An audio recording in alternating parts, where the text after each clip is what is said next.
guys, I sure command you today, Raid Shadow Legends. Welcome to the video, and today is the day. Well, actually, yesterday was the day, but we have the update here, guys, and for all my complaining about the mod fragment issue, we do have some good news, and balance is back, baby. We waited a whole year, and boy, did Plarium treat us.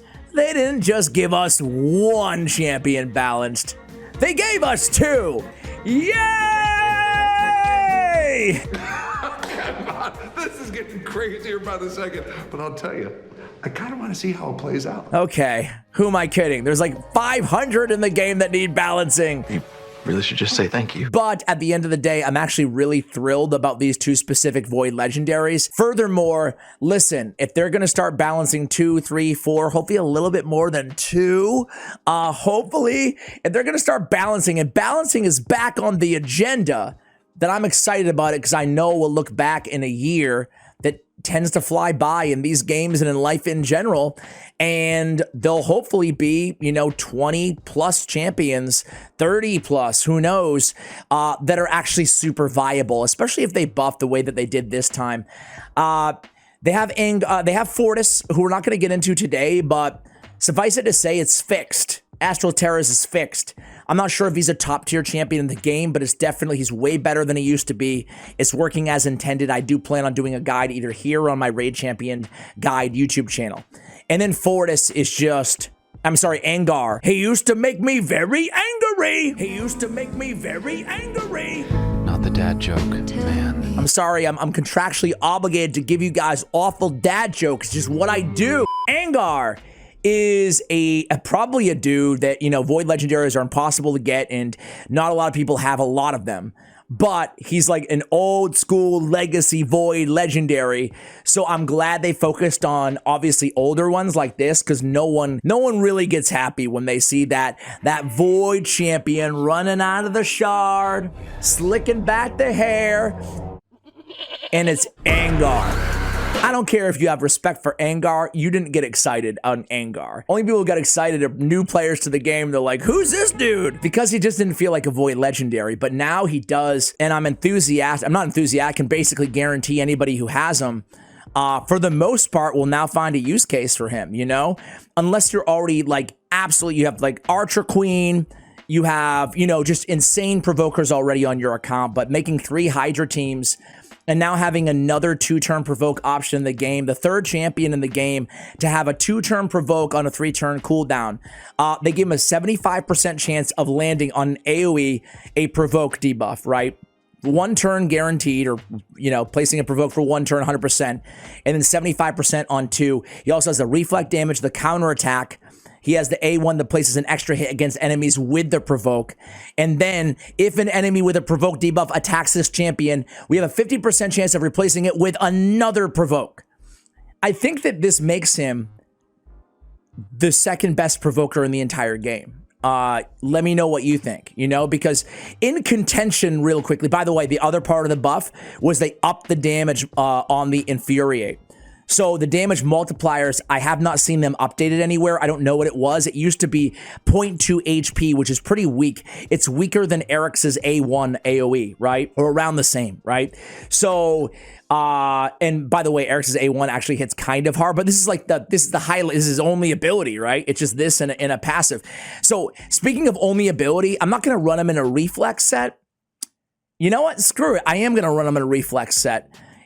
Reflex is gonna proc right to the A2, and we're gonna try him out as a nuker though, because I want to try out these multipliers now on the A2 first in the arena. So that's gonna be the agenda for the video. But first, I kind of want to engage in this conversation with you guys a little bit. His HP in all battles 33%. It was a great buff. It was a great buff to this dude. I know a lot of people were asking for him to be the 4th counterattack champion in the game.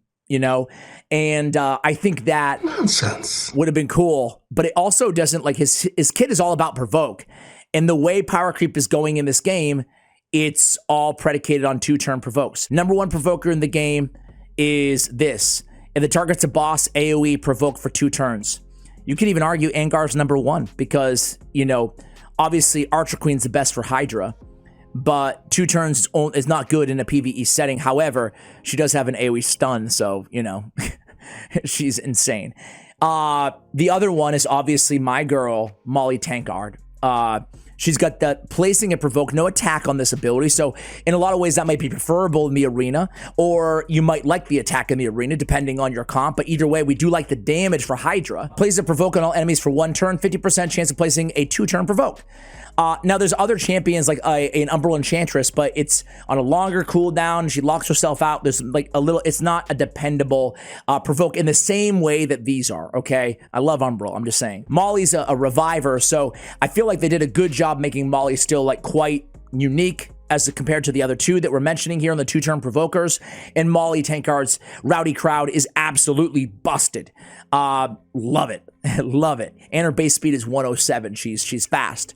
Anyway, Angar though, man, 2-turn provoke. He might be the best arena provoker. Now, my question to you guys is, do you think the changes to polymorph were enough that champions like a Madame Ceres, a Sathalia, an Angar, a Molly Tankard, a 2-turn provoker, like Angar's just throwing out debuffs everywhere all the time, passive everywhere. He only has 1 active ability. So do you think it's enough to give a little sunlight to some champions like this in the endgame meta?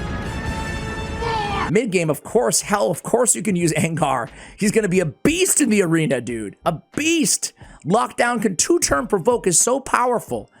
It's like having an AoE 2-turn stun on a 3-turn cooldown. Obviously not quite as powerful. Still have to deal with their A1s, but it's really powerful. I just want to do a damage check. I want to be clear. I don't think that this is going to be the number 1 build for this champion, but this is just to see what kind of damage he can do. Lethal and Perception. I built him with enough accuracy. Total stats, 411, 237, 110, 231, 80k, just shy on the HP. Mastery's an arena build, Ruthless Ambush, Cycle of Violence, and Helm Smasher, right? So let's just see what he can do, and then I want to put him in Reflex because, man, just getting that cooldown always, that refresh, that reflex proc, always going to the A2, it's just like guaranteed. It feels close, as close as we got to a guaranteed provoke, other than, or 2-turn provoke, other than obviously, what's her face, Archer Queen. But you know what, even with the passive, it's just like, he's got to be the best provoker in the game, right? Magma Dragon, anywhere you need a provoker, anywhere. I don't want to limit him just to the areas we're talking about in today's video. Let's see what kind of damage he can do. I'll shut up. Here we go. We have Gottfried Brassclad, Angar, Zen the Valorous, and Lydia. All right, here we go. Moment of truth. Brace yourself. Is it damage? Is it big boy damage? Just let me be.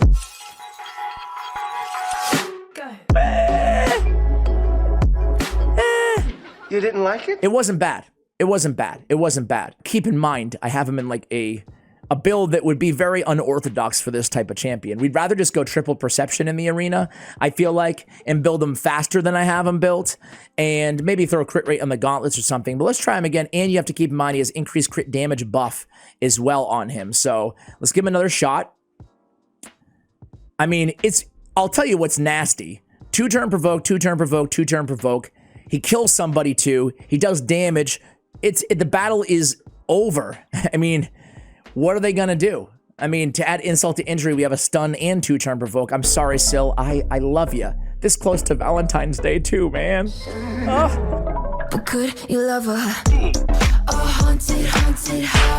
Or could you love me now? Look at him. Boom, boom. 2 for 1. This is a really good buff. This is a really good buff, man. Hats off to you. If you, the balancing team, I think it's a group effort, but I like to pretend it's one person in charge of each buff and nerf or whatever. Look at that. Who needs a 2-turn provoke when you smash everybody? But if you're watching right now, and I know a lot of the Plarium team watches, hats off to you. I think you nailed it with there's a lot to, to be fair, there's a lot to question in the update, but this isn't one of them. You let me know if you disagree though in the comments, guys. Here we go again. I mean, jeez. The damage isn't out of this world, but it doesn't really need to be, He's the fact that he can like, hey, if I don't kill you, I'm going to lock you down for 2 turns is pretty wild, you know? Pretty wild. Let's do, I don't know, one more battle here. We took down Marichka. Let's take down her brother, her husband. Yeah, I don't know. I don't know what's going on there. Her companion. There we go. There we go. All right. Don't proc. Taurus, don't ruin my video. Don't ruin my... Okay, good job. Ooh! Dang. I mean, they definitely buffed the damage because, to be totally fair, it's been a while since I've had a... it's been a while since I built Angar, right? But I remember way back in the day, I built him to be a nuker to test him out, just like what I'm doing right now. And it wasn't this damage. I don't know what the multipliers are going to be. If I had to guess, and gosh, I might be so... It was a 0.2. Feels like a 0.3 now. It feels really a lot more. Maybe it's a 2.5, and I'm just like, it's just the gear and the buffs. That could be the case, and I want to just give the disclaimer again that, you know, it's not the first build that you think of when you think of Angar. The fact that he has the counterattack and everything else, it's fun. It's fun. He's a really cool...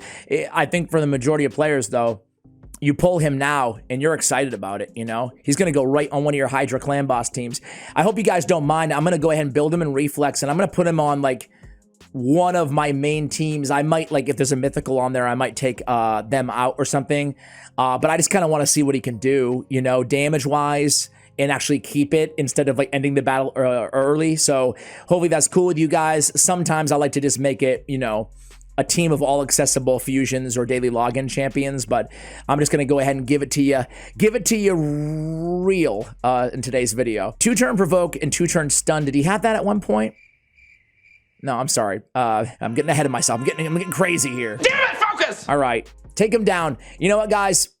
You don't need to see this. Well, yes, you do. You do need to see this. I'm going to go rebuild and be right back. All right, guys, so I did a quick rebuild here. I actually don't need any of this stuff, so whatever. No, actually, Master Hex will work on the decreased attack. So I went support. I went offense. I, you know, picked up Life Drinker along the way. Obviously, a little bit more of a PvE mastery loadout here, but nothing too crazy.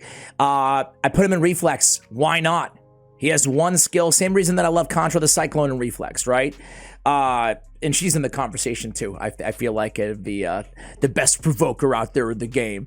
Either way, he's a monster. Let's see what he's got here. 80k, again, you know, sky's the limit in terms of like stat priorities, accuracy, crit rate, crit damage, and then as much HP as we can get on this dude. Everything's basically the same. I got the perception gauntlets on him as well.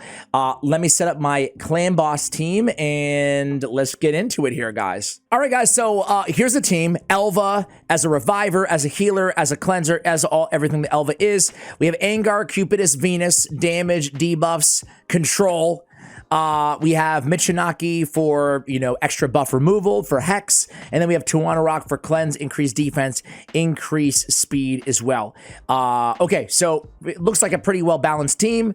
As you can see, I changed as well. I'm actually going to go to the gym because it's getting late over here. This is going to take an hour. I'll come back to you guys and we'll see how he does, right? 2-turn provoke right here. Decay has been neutralized. So 2-turn provoke, you'd love to see it. Hopefully Elva can keep everybody nice and healed here on the squad. Because boys, Cupid is taking some damage. We do have a reviver, obviously, if necessary. So we'll see how it goes. Most importantly, I want to see, we know he's going to be able to lock down Decay. Like, there's no doubt about that.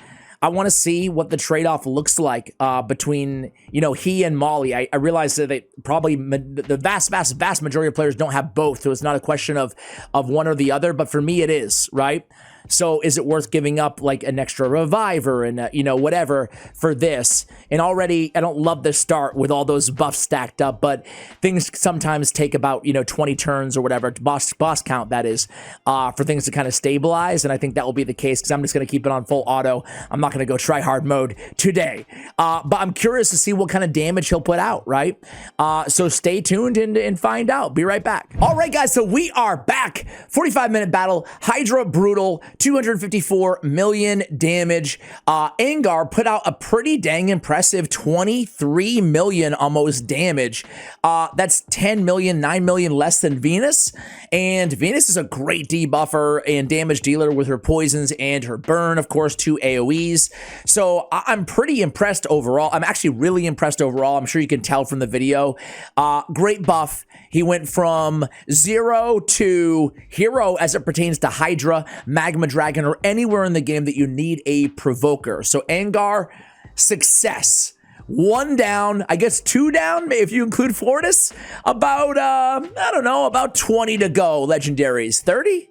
40? I don't know. How many legendaries do you guys think need a buff? Maybe that's another video for another day. But let me know what you think of the new and improved Angar, guys. And which champion would you like to see buffed next in your arsenal? You guys know I've been banging the drum for some Rosin Scarhide personally. Buff that speed and maybe reduce those cooldowns. Maybe give him an AoE debuffer. Who knows? Anyway, guys, that's going to do it for the video. Thank you for watching. And as always, take care, guys.